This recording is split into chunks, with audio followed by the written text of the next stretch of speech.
Hello, Jalila. Very nice to meet you. Nice to meet you too. I'm happy to be here. Thank you so much for accepting our invitation. It's really important to talk about your career. We heard so many great things about your football career, which we're going to talk about a lot today. Okay, I'm very happy about this. Thank you again. Jalila, when I was reading about you, I was really excited. You're possibly the first female of Syrian origins to play for Bayer Leverkusen, Wolfsburg, and several German teams in the Bundesliga and Bundesliga 2. How did your interest in football started? Tell me.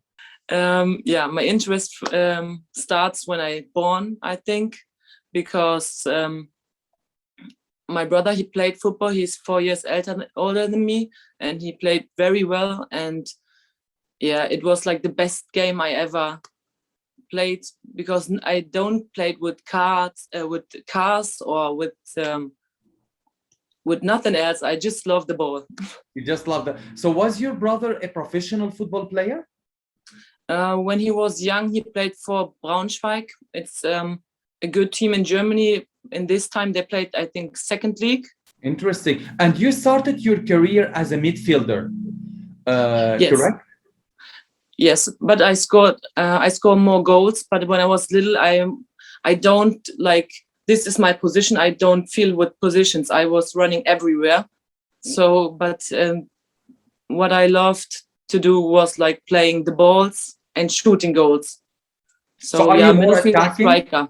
So you are more attacking midfielder than defensive one? Yes, yes. Okay.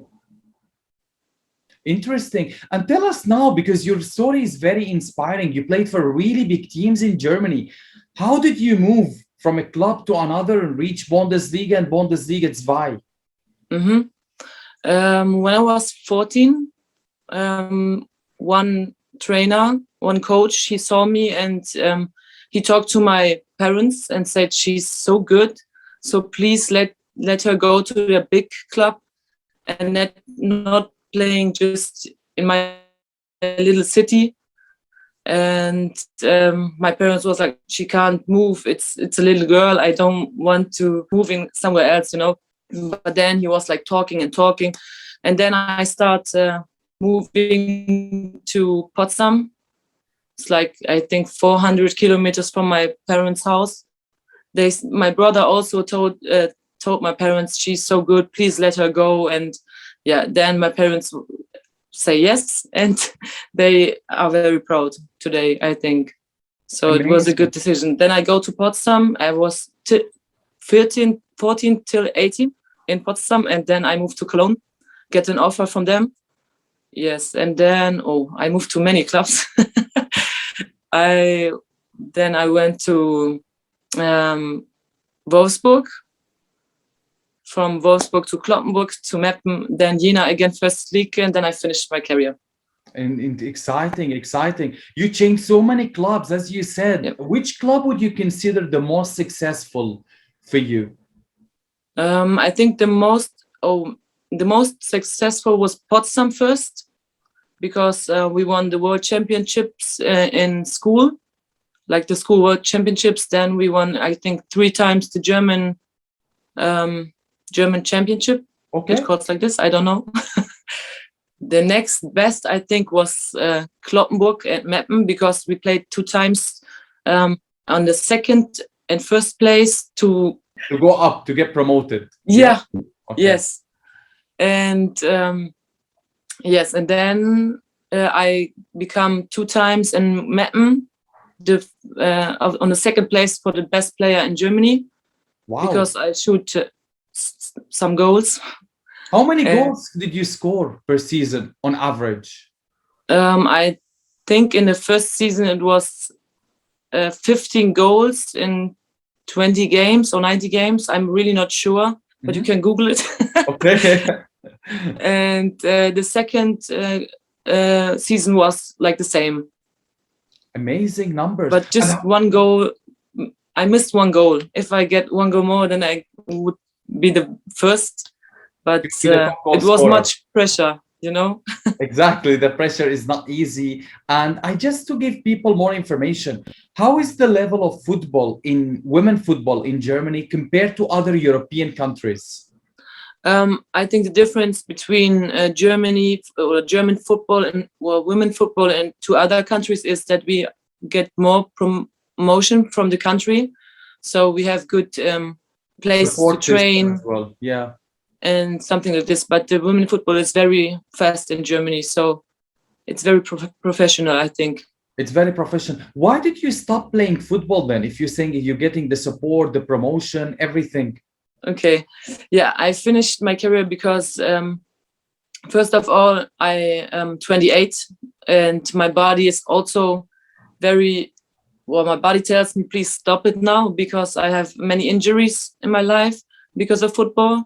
Like my knee is a bit, my bones, yeah, my bones and my knee are very bad in this time, but I can run and everything is fine, but it's not good to play, I think, my whole life or the next 5 years in playing just football, because we don't earn much money in football, women football, and I need to make a career behind or besides the football. Yeah. And now I'm starting like real working.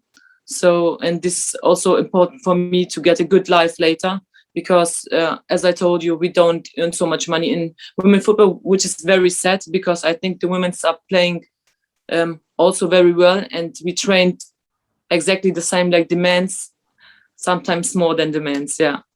But this is a surprise, because Germany are previously they used to be world champion in women football, and now you're telling me the women, they don't get paid that well in the in their league, which is a surprise for a lot of people.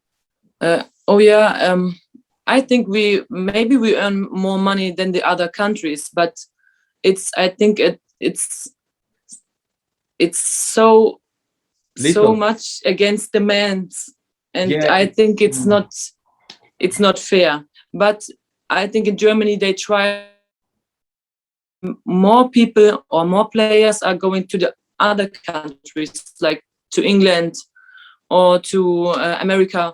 They are going there because I think German football is, yeah, it's not the same like before 5 years or 6 or 3 years.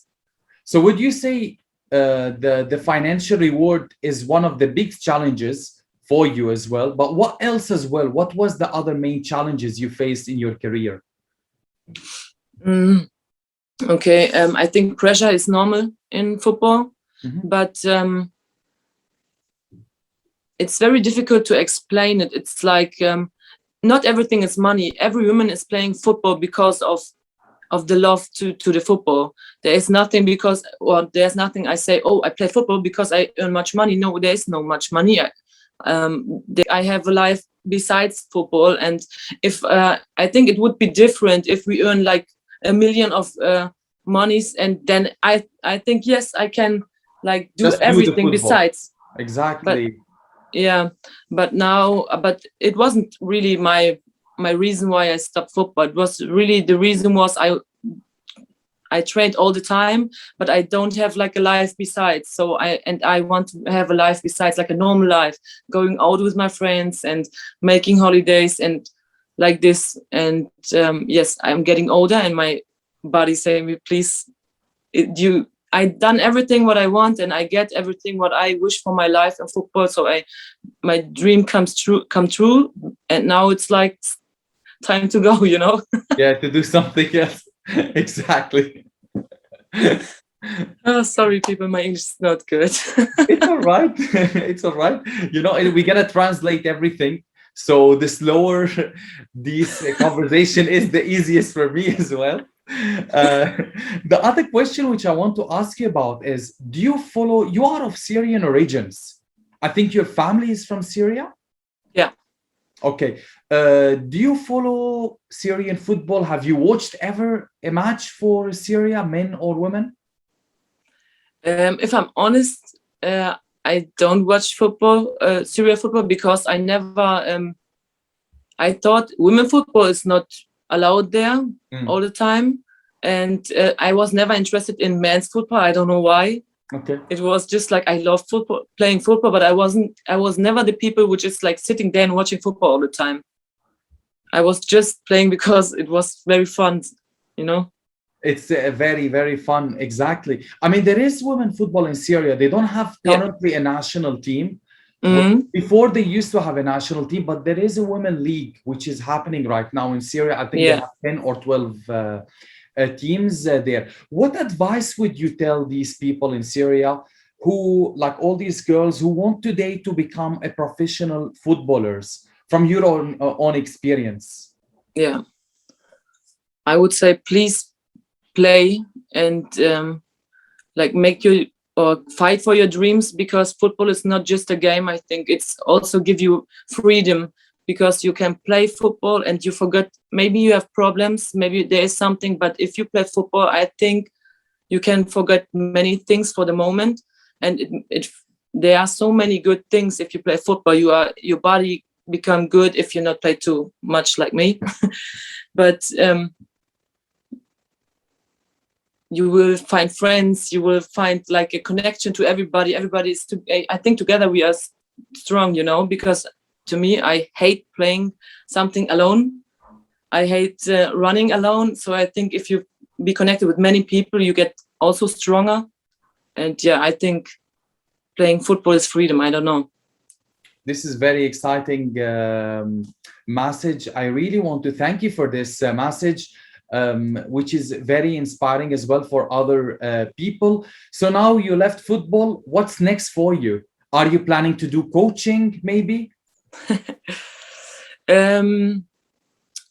I promised myself that this is the first time of my life I will take time just for me, just doing things I never done, like going for a long time in another country or building a house one day. And I'm working in this time on myself, like feeling comfortable with me and my head, and with enjoying that I became a professional player and now I chill a bit. But I think in a few years I will be a coach, of course. I think I will go back to football, but as a coach, yes, of course. But now I'm working. We wish you all the best. We wish you achieve all these dreams, all the things you wanted to achieve. I really enjoyed this spontaneous interview today. It was funny, it was spontaneous, full of information, full of inspiration as well for other people. We wish as you one day, you know, you visit Syria, your homeland. I'm sure you heard many good things about it. Yes, I hope. I would love to come to Syria one day, also to promote the Syrian national team. I'm into it, and hopefully the women football will be stronger and stronger and better and better. I'm sure about it. We hope so, and we're happy to support this project as well. Women football and women basketball as well are very, very important. Women's sport in Syria, this is really a big focus for us in the next few months, and always will be as well. I want to thank you for your time today, Jalila. It has been really a nice talking to you. Thank you. It was very fun with you. Exactly. Thank you and take care. You too.